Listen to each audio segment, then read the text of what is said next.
तो दोस्तों अब सिरियादेव से हम लोग जा रहे हैं रणकपुर दर्शन करने के लिए। तो इस व्लॉग में मैं आपको रणकपुर के दर्शन करवाती हूँ।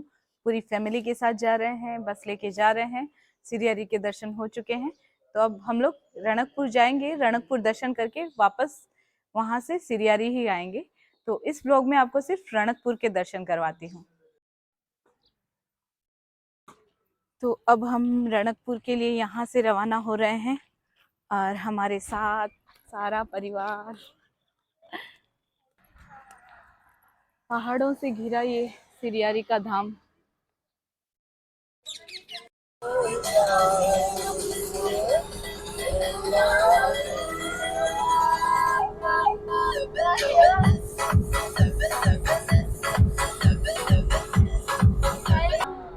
याद करेगी दुनिया तेरा मेरा अफसाना, कहीं दूर तू न जाए, तेरे बिना हो जीना वो दिन कभी न आए।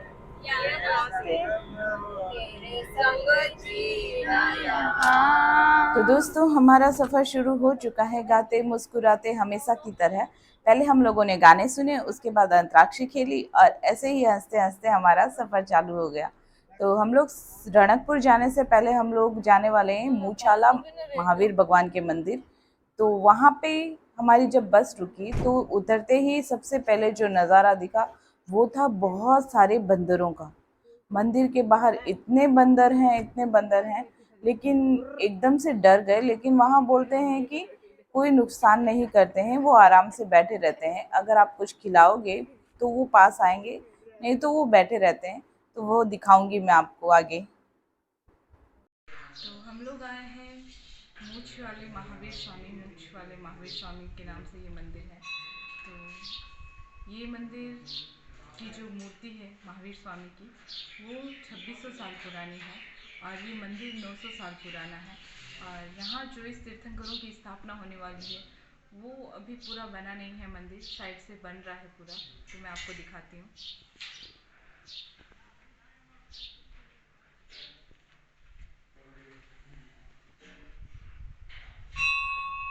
जैन मंदिरों की जो मकराने पे कारीगरी है वो देखने लायक होती है।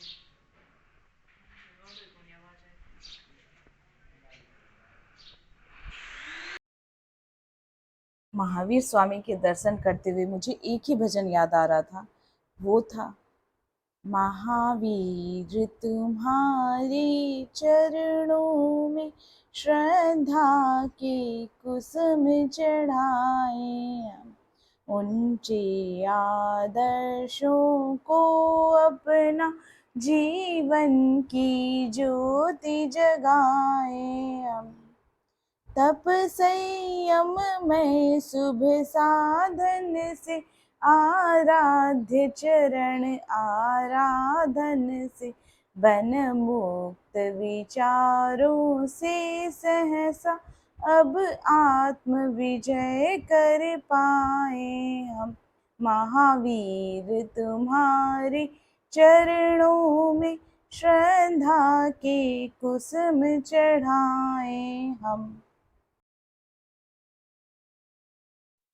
तो मंदिर बहुत ही सुंदर था। यहाँ पे पूरी यहाँ की जीवनी बताई गई है। और मंदिर को बनते हुए साइड से जो 24 तीर्थंकरों का जो बनने वाला है वो 10-12 साल से काम चालू है। तो अब थोड़ा ही काम रहा है। और यहाँ मंदिर से निकलने के पास ही भैरू जी का मंदिर बना हुआ है। पंडित जी ने बताया था कि वहाँ पे कोई भी मनोकामना मांगो तो वो पूरी होती है। पूरी होने के बाद यहाँ दर्शन करने आना पड़ता है। और ये है बंदरों का समूह। बहुत सारे बंदर थे यहाँ पे, पेड़ों पे और पे।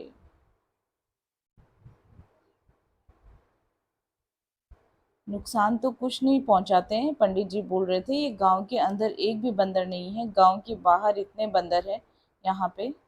और यहाँ 5-7 सीढ़ी चढ़ने के बाद ही भैरू जी का मंदिर बना हुआ था। तो जैन मंदिरों के बाहर भैरू बाबा का मंदिर रहता है। भैरू जी का मंदिर रक्षा करने के लिए बताते हैं कि भैरू जी बाहर खड़े रहते हैं मंदिर के। तो उसी रूप से उनकी स्थापना की गई है। तो यहाँ पे मान्यता है कि जो भी मनोकामना मांगेंगे पूरी हो जाएगी। तो वापस जब बस के पास आए तो मम्मी ने बकरियों को देखा तो वहाँ चले गए, क्योंकि मम्मी जब गांव में रहते थे तब वहाँ पे गायें बकरियां घर में रखते थे पहले के टाइम में। अब तो किसी के घर में नहीं है। तो मम्मी वहाँ चले गए तो मैंने थोड़ा उनका वीडियो शूट किया।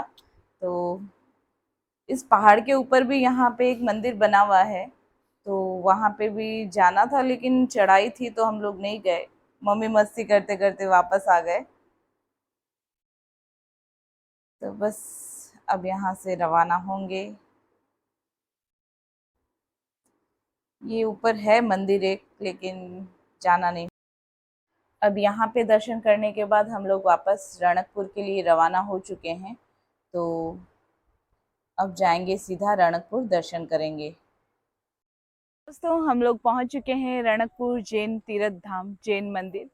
तो चलिए अब यहाँ की शेयर कराती हूँ आपको, यहाँ के दर्शन कराती हूँ और जानते हैं मंदिर के बारे में कुछ अच्छी बातें और मंदिर का इतिहास। राजस्थान में स्थित रणकपुर जैन धर्म के 5 प्रमुख तीर्थ स्थलों में से एक है। यह स्थल खूबसूरती से तरासे गए प्राचीन जैन मंदिर के लिए प्रसिद्ध है। इन मंदिरों का निर्माण 15वीं शताब्दी में राणा कुंभा के शासनकाल में हुआ था। इन्हीं के नाम पर इस जगह का नाम रणकपुर पड़ा। यह उदयपुर से 96 किलोमीटर की दूरी पर है। रणकपुर जोधपुर और उदयपुर के बीच में अरावली पर्वत की घाटियों में स्थित है। मंदिर में प्रथम जैन तीर्थंकर आदिनाथ भगवान की मूर्ति स्थापित की गई है। इस मंदिर के चारों ओर द्वार बने हुए हैं। इस मंदिर के अलावा 2 और मंदिर हैं जिनमें भगवान पारसनाथ और नेमिनाथ की प्रतिमा स्थापित है और एक मंदिर सूर्य नारायण का भी है। रणकपुर के जैन मंदिर की एक विशेषता है कि इस मंदिर में 1444 खंबे हैं। भगवान आदिनाथ की भव्य प्रतिमा सफेद संगमरमर के पत्थर से बनाई गई है और प्रतिमा 5 फुट ऊंची है और एक दूसरे की पीठ से लगी हुई है। चारों दिशाओं में मूर्तियां लगी होने के कारण चारों दिशाओं में मुख किए हुए हैं। इसी कारण यह मंदिर चौमुखा कहलाता है। यात्रीगण कहीं भी से भी चारों दिशाओं से भी अगर दर्शन करें तो भगवान आदिनाथ के दर्शन हो जाते हैं। और पिलर भी इस तरीके से बनाए गए हैं कि जिस पिलर से हम लग के खड़े रहें तो भी हमें सामने भगवान की प्रतिमा एकदम स्पष्ट दिखाई देती है, दर्शन हो जाते हैं।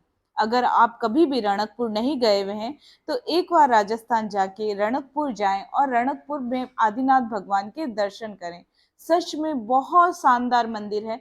अंदर से फोटोज वीडियोस क्लिक नहीं करने देते हैं, इसीलिए मैं नहीं दिखा पाई अंदर से, लेकिन बहुत सुंदर मंदिर है। और जो 3 मंदिर और बने हुए हैं, तो बताया जाता है कि जो मंदिर का वेस्ट पत्थर निकला था उसी से वो तीनों मंदिर बनाए गए थे। पारसनाथ भगवान का, सूर्य नारायण भगवान का और नेमिनाथ का। मंदिर की स्थापना ऐसे की गई। तो हम लोगों ने सबने मंदिर में दर्शन कर लिए हैं, सारे मंदिर में दर्शन करके आ गए और उसके बाद हम लोग भोजनालय की तरफ जा रहे हैं। ये यहाँ का भोजनालय है, काफी बड़ा बना हुआ है, लेकिन शायद हम लोग थोड़ा लेट हो गए हैं। तो यहाँ पे कूपन सिस्टम शायद खत्म हो गया है। एक लिमिट टाइम रहता है जैन मंदिरों में नाश्ते का और खाने का। तो यहाँ पे लेट हो गए हैं तो शायद यहाँ नहीं होगा, हम लोग होटल जाएंगे आगे। तो ये हमारा खाना लग रहा है। सलाद आ चुकी है, सब्जी आ चुकी है, पनीर की छाछ आ गई है और ये रोटियां। तो ये आज का खाना हमारा।